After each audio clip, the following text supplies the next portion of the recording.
Bon, ben bien le bonjour. Fait que je me fais une vidéo sur le calcul de branchement pour une résidence selon l'article 8.200.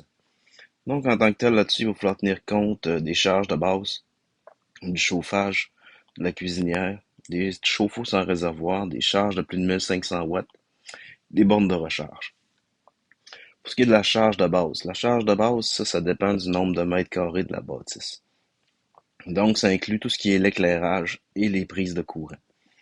C'est géré par l'article 800 qui vous dit que finalement, pour les étages, on considère la superficie à 100%, donc si j'ai 100 mètres carrés à 100%, 100 mètres carrés. Rez-de-chaussée, même chose, à 100%.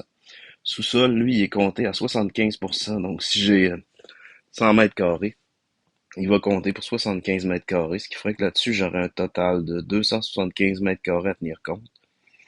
Divisé par des blocs de 90 mètres carrés, je me retrouve avec 3,05 blocs. Le premier bloc, le plus important, compte pour 5000, le deuxième compte pour 1000, le troisième aussi. Puis le restant, même 5.05, compte aussi pour 1000, donc une charge de base là-dessus de 8000 watts. Ça, pour rappeler, je viens de régler tout ce qui est prise de courant, 5-15 R et éclairage. Après ça, j'y vais avec le chauffage. Le chauffage, lui, ça va dépendre. Il y a différents types de chauffage. Fait que si c'est un chauffage central, ça c'est un appareil qui chauffe pour toute la maison. Automatiquement, lui est à 100%, parce que quand ça embarque, ça a une très grosse demande.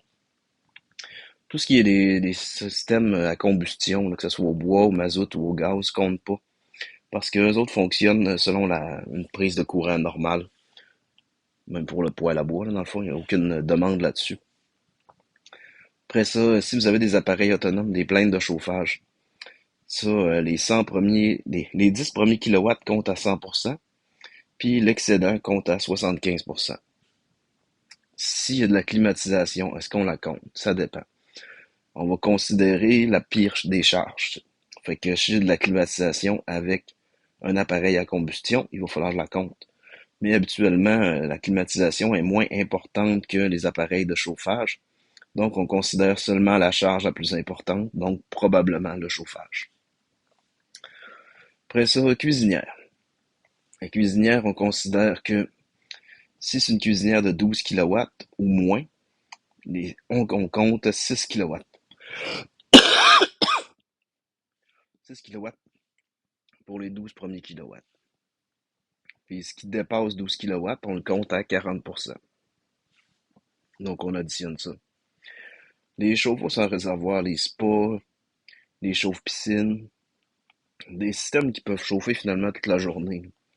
Les autres sont considérés à 100%.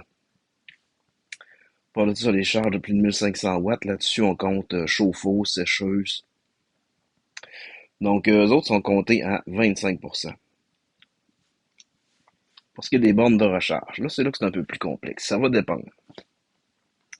Ça va dépendre si on a une cuisinière ou pas. Si vous n'avez pas de cuisinière électrique, 90%, parce que ça, c'est le point 3.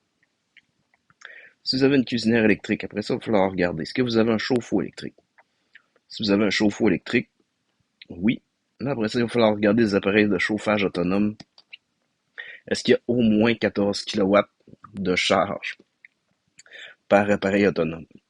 Si c'est oui, vous comptez à la première borne à 35%, puis la deuxième à 70%. Parce qu'on considère qu'avec une cuisinière, un chauffe-eau, puis beaucoup de chauffage, ben, les bornes devraient moins paraître. Si votre appareil de chauffage est moins de 15 kilowatts, moins de 14 kilowatts, dans ce cas-là, la première borne est à 70%, et la deuxième est à 80%. Ça se trouve à être le point 2 qui est là.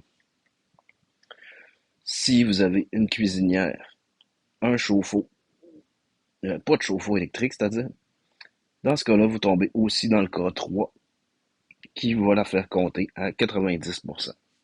Finalement, c'est ce schéma-là qui résume cet article-là.